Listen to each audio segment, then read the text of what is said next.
yang maju bisa dinyalakan mikrofonnya terus silakan bisa langsung dimulai kalau udah siap.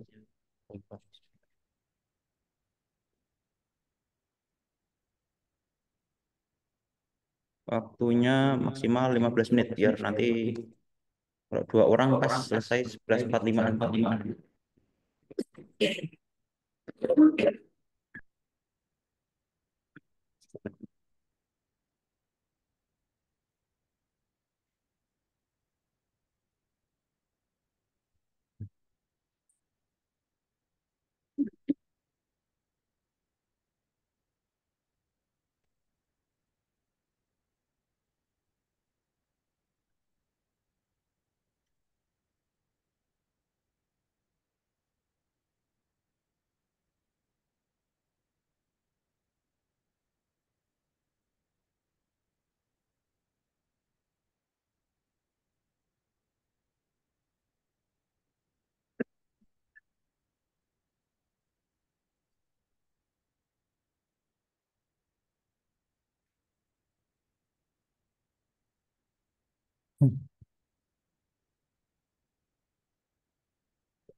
Baik, sebelumnya, Assalamualaikum warahmatullahi wabarakatuh. Waalaikumsalam warahmatullahi Sebelumnya, pada terima kasih untuk teman-teman semua dan Bapak Arti atas waktunya. Izinkan saya untuk presentasi hasil praktikum yang saya lakukan. Sebelumnya, dengan saya, Muhammad Yusuf Farhani, dengan NIM 230.96234, akan mempresentasikan hasil simulasi praktik, yaitu simulasi fase controller pada robot EPAC menggunakan software Word. Mas, yang kamu share screen itu jangan ini, tapi di stop dulu terus share screennya full. Atau yang desktop, nah udah tuh, Oh, iya. udah.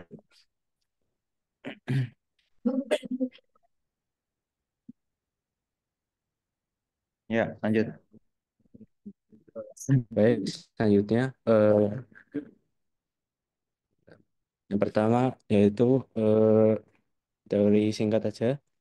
Untuk robot EPAC adalah robot miniatur yang dikembangkan oleh EPFL, itu perusahaan atau eh, pendidikan dan penelitian oleh perancang robot KPR. Robot ini bersifat open source sehingga memberikan akses penuh pada perangkat keras dan perangkat lunak serta mendukung berbagai ekstensi. EPAC dilengkapi dengan motor roda diferensial dengan terus sebagai sensor posisi, sensor proximity dengan inframerah untuk deteksi jarak dan cahaya, akselerometer, giroskop, kamera LED, komunikasi serta sensor tanah. Model ini juga didukung dalam webbox, sementara informasi terbaru tersedia di situs resmi EPAC-nya sendiri, dan robot ini dapat melalui robotik. Selanjutnya yaitu langsung untuk praktikum pertama yang saya coba yaitu sensor basic. Sensor basic ini yaitu kita dapat maju mundur, eh, berbelok kiri kanan menggunakan tombol pada keyboard dengan WASD. Untuk kecepatan maju yaitu di 5 per red, radian per s per detik, dan untuk mundur juga 5 radian per detik. Dan proses kerja untuk berbelok kiri yaitu ketika ditekan A maka akan berbelok kiri dengan roda kiri akan memberikan nilai 3 radian per detik, dan kanan akan nilai minus 3 radian per detik. Begitu juga sebaliknya untuk belok ke kiri. Jadinya jika kita belok kiri yang ini akan bernilai plus, yang ini akan bernilai minus.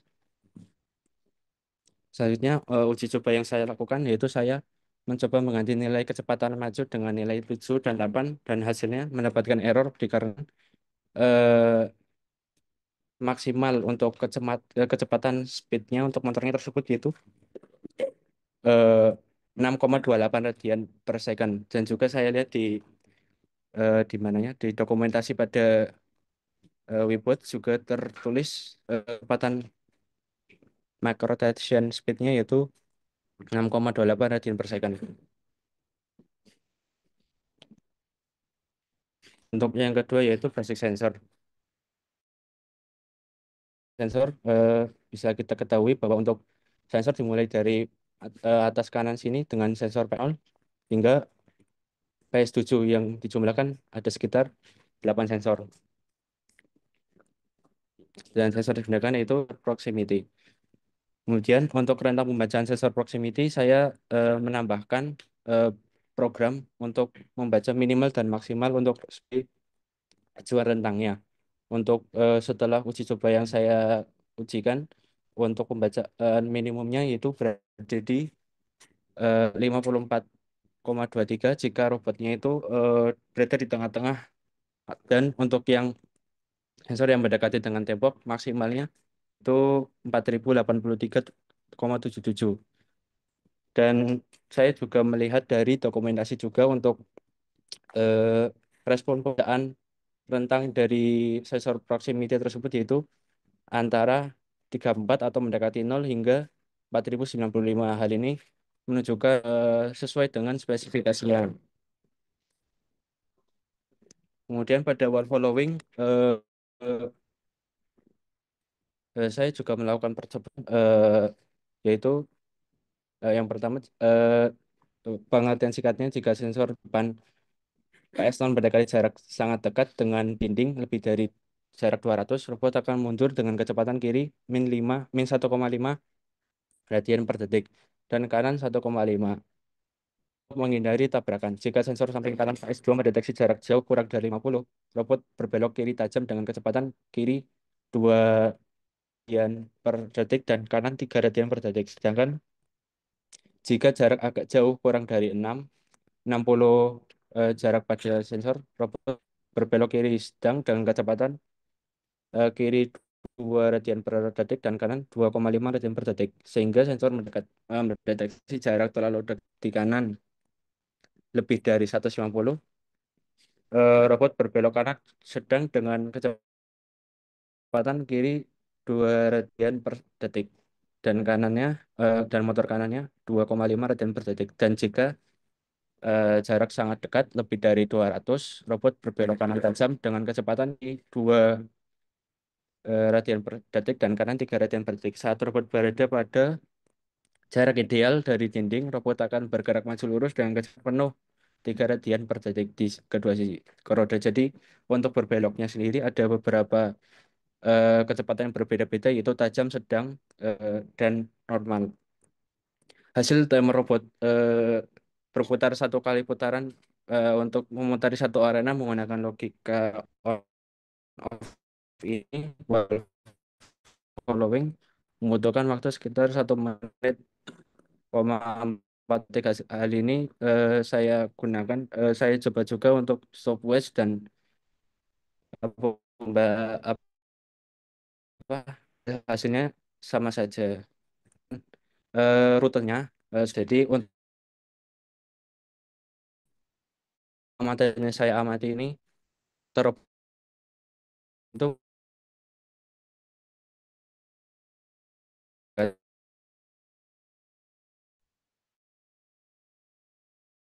tembok maka dia akan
Selamat siang teman-teman dan sebelumnya perkenalkan Joni dengan NIM 3 digit terakhir yaitu 012.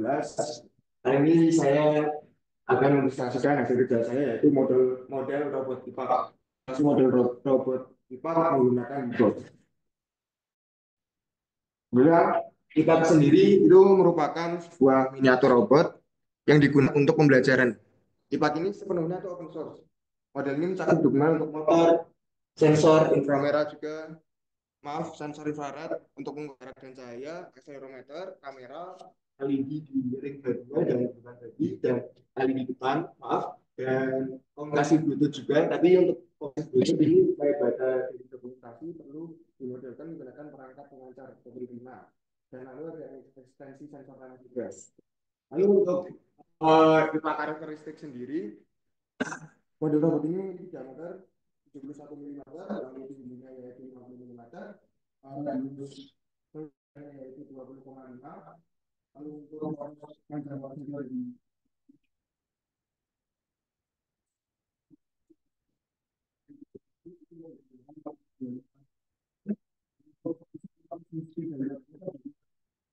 delapan radian per second. Lalu untuk terus kasih tekanan laga itu ada untuk motornya itu memiliki 2 stepper motor dengan 20 step per revolution dan 3/1 reduction gear. Lalu memiliki 8 infrared sensor yang bisa mengukur jarak antara obstacle atau objek sejauh 4 cm. Lalu untuk kameranya sendiri memiliki resolusi 640 kali 180, lalu memiliki 3D accelerometer sepanjang X2Y axis, lalu ada 8 LED berwarna merah pada ringnya dan 1 berwarna hijau di bodinya. Terus ada juga speaker, switch 16 switch, position rotating switch, lalu memiliki Bluetooth juga, remote control, expansion bus, dan programming menggunakan C, dan robot IPAK ini bisa disimulasikan di Webot, yang mana kita akan menggunakan nanti di simulasi. Untuk device sendiri ini merupakan yang digunakan untuk kita melakukan simulasi pada Webot. Jadi kalau misalkan kita ingin menggerakkan device-nya yaitu misal motor, kita perlu untuk memanggil motor tersebut dengan menggunakan argumen last wheel motor untuk motor bagian kiri dan right wheel motor untuk bagian kanan. Contohnya saja bisa untuk yang bagian atas ini last motor, last underscore motor, kemudian motor di fase ini dari satu tempat kita sudah kita di awal program. Lalu di fase ini kita mengambil device-nya yaitu left wheel motor sesuai dokumentasi. Itu bisa digunakan juga untuk right wheel motor, left sensor, right wheel sensor, dan seterusnya sampai ground sensor extension. Berikut merupakan tata LED, proximity sensor atau sensor jarak, dan kamera. Lalu untuk respon proximity sensor terhadap jarak bisa dilihat bahwa semakin jauh jaraknya, maka angka yang keluar angka yang keluar itu semakin kecil, dan semakin dekat sensor dengan objeknya, maka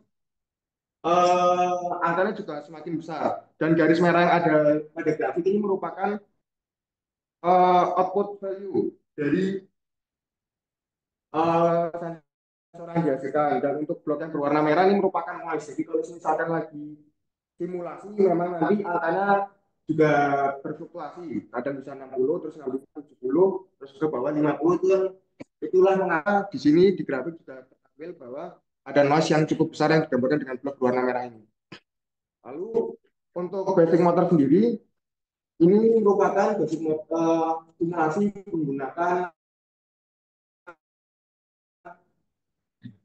program yang sudah disediakan. Untuk ini kita bisa ketika kita klik tombol WASD, kita jangan lihat kalau misalkan kita klik tombol W, speed yang kiri dan kanan itu 5 dan seterusnya sampai yang D. Lalu uh, pada kecepatan sendiri sudah diberitahu tadi kalau di dokumentasi bahwa max rotation speed itu diangkat 6,28 radian per second. Jadi kalau misalkan kita mengganti parameter yang awalnya dari 5 menjadi 6,29 contohnya, maka akan muncul pesan peringatan seperti yang ada di bawah sini. Velocity yaitu 6,28. Untuk basic sensor sendiri itu juga merupakan program defaultnya, dan dari gambar maaf dari simulasi billboard sendiri juga sudah terlihat kalau misalkan ada garis merah di sini yang menandakan ini minimal range untuk kita bisa membaca jarak antara robot IPAC maaf sensor dengan objeknya. Nah, jadi kalau misalkan kita nggak ada objek di sekeliling sini, nggak ada objek di sekeliling garis merahnya ini, maka sensor tidak akan membaca apa-apa. Hanya mungkin nol. Lalu ketika ada obstacle atau objek di sekitar ini, nanti barisan akan berwarna hijau kalau misalkan sudah melewatinya.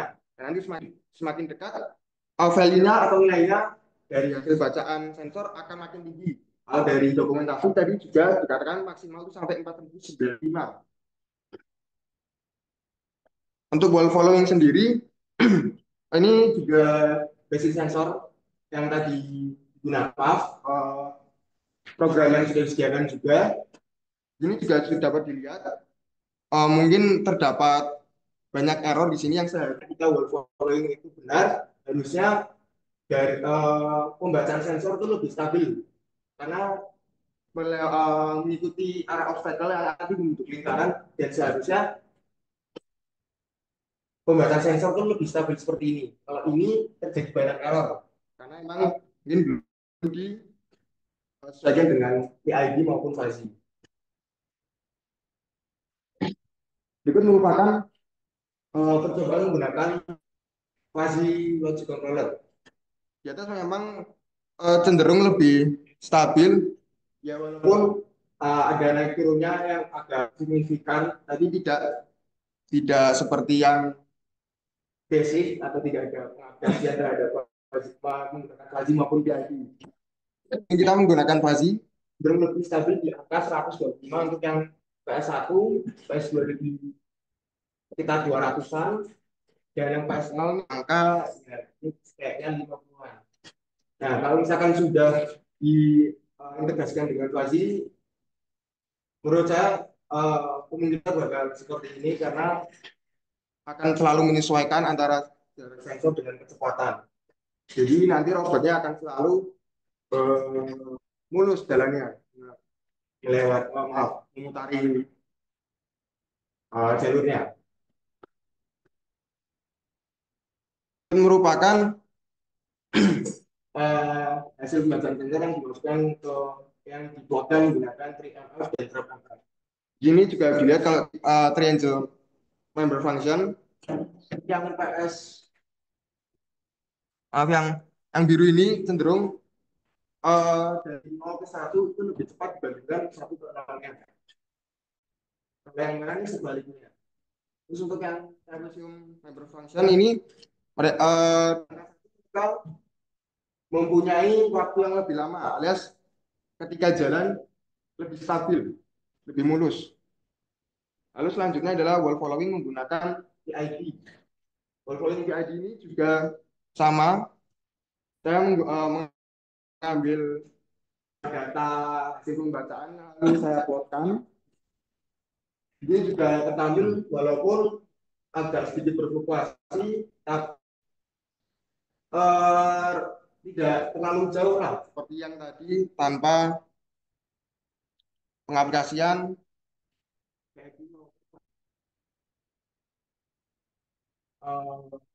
Lanjut. Berikut merupakan GPS dari yang dikasih ke robot tempatnya jika menggunakan PID pada ke KP-nya 0,35, KI-nya 0,001, KD 0,002. Lalu yang di sebelah kanannya ada KP 0,7, KI-nya 0,2, dan tadinya 0,01. Perbedaannya sebenarnya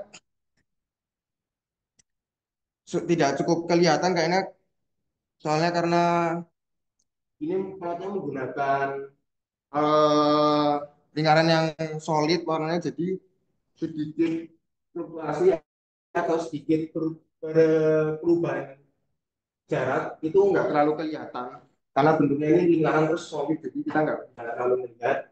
Mungkin kalau analisa saya sendiri, yang kami ini lebih karena lebih solid, lebih cepat untuk berputaran karena kabin itu sudah 0,7. Gitu. Mungkin itu saja yang bisa saya sampaikan. Kurang lebihnya mohon maaf. Assalamualaikum warahmatullahi wabarakatuh.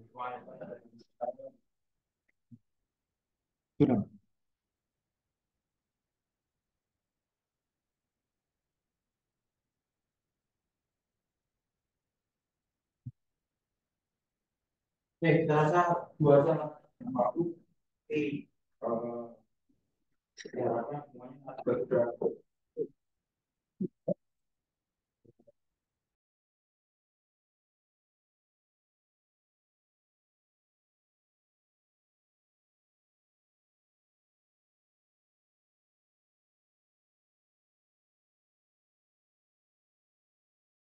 Selanjutnya materinya adalah berkaitan dengan neural network. Nanti silakan saya sudah record untuk kelas yang hari Selasa kemarin, jadi silakan bisa disimak ya. Itu sebagai pengantar dan awalan kita membahas neural network.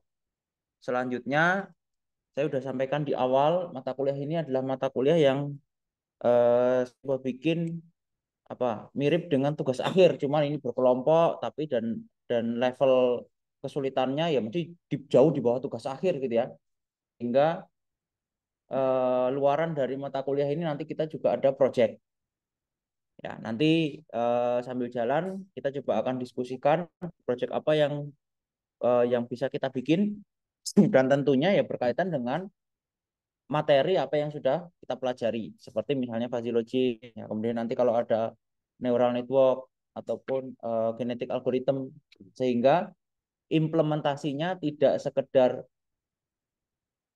kode program yang ada di komputer atau simulasi, tapi nanti juga bisa bekerja secara langsung pada hardware atau device yang bikin ya. Nah, simulasi ini untuk mempercepat proses kalian belajar.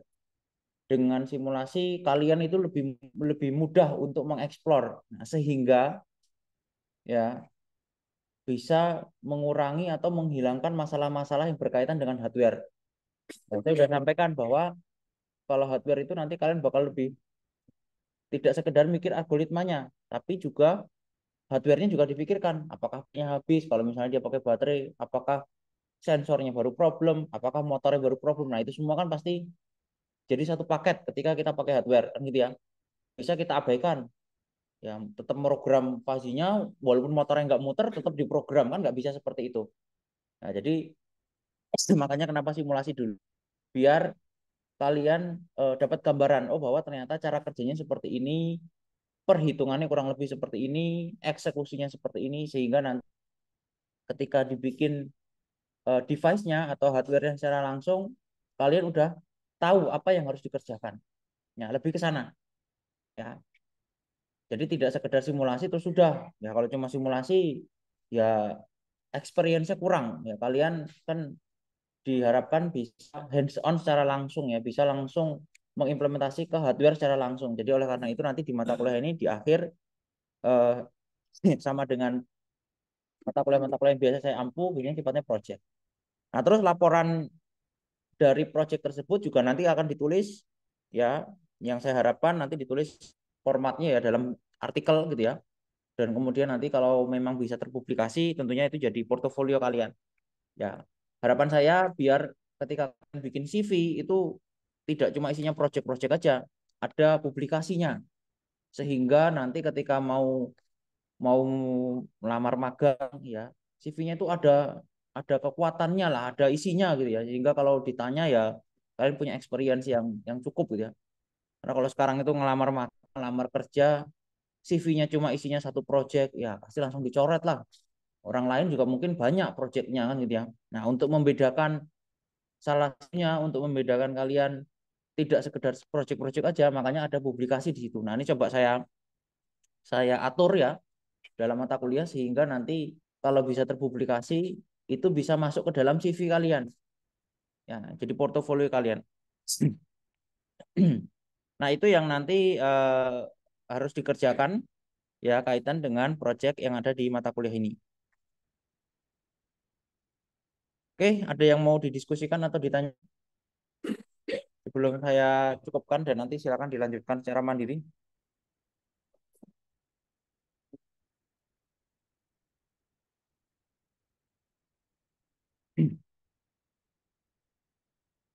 Saya itu kalau bikin kan kadang anu namanya jadi satu kelas yang pertama hari Selasa kan ya. Nah, hari Selasa itu saya set kalau defaultnya itu hari Selasa, selesainya itu hari Minggu harusnya. Minggu atau Sabtu. Nah, sekitar itu. Nah, makanya kelas lainnya juga. Nah, kalau kayak gitu lapor aja nanti saya ganti. Karena kan due date-nya juga harus menyesuaikan. eh Kalau ini tanggal 20 biasanya saya setting tanggal 25. Jadi 5 hari. Ya udah saya perbaiki. Jadi kalau memang ada sebentar. Salah. Ini kok sistem kendali cerdas. Oh iya benar. Ya, kelas V1 kan ini. Ya, ini udah saya ganti tanggal 25. Jadi laporan karena saya bikin itu jadi satu kan. Dia bikin satu kali bikin untuk semua kelas. Nah, sementara yang hari Selasa ya saya setting due date-nya ya untuk hari Selasa. Jadi yang hari Kamis perlu disesuaikan. Ya udah saya perbaiki. Oke, ada lagi?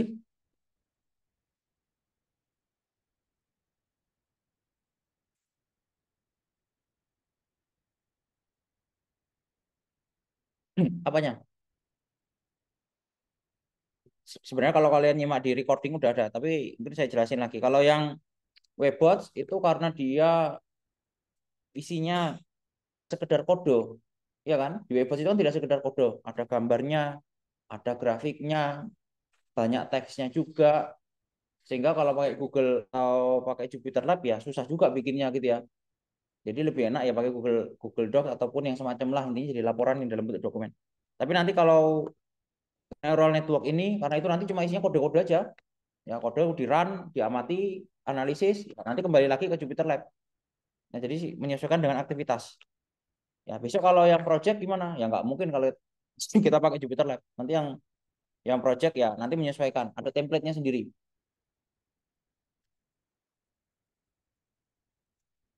Jadi kalau secara materi kita kurang kurang dua ya, neural network sama genetic algorithm.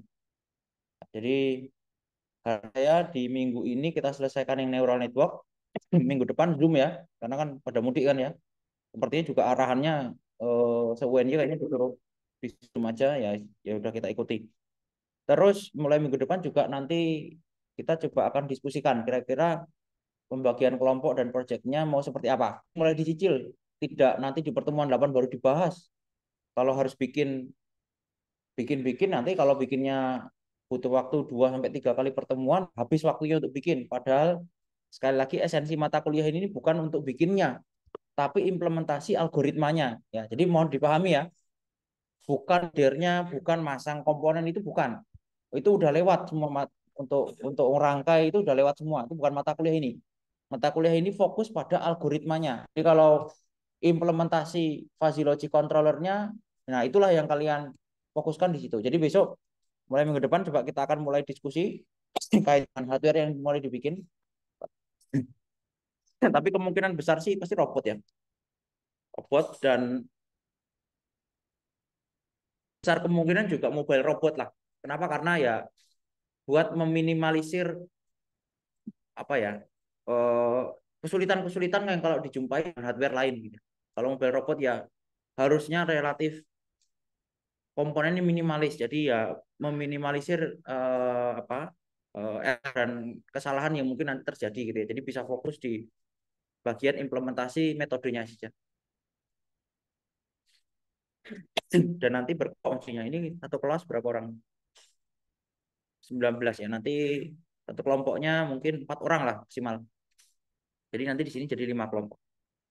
Jadi nggak usah khawatir, nanti semua komponen disediakan dari sini. Kalian tinggal nyusun, tinggal ngerakit, tinggal nyolder, tinggal masang gitu ya. Sehingga ya minimalis lah untuk bisa apa eh, mengerjakannya bisa langsung material dari sini semua. Oke, ada lagi?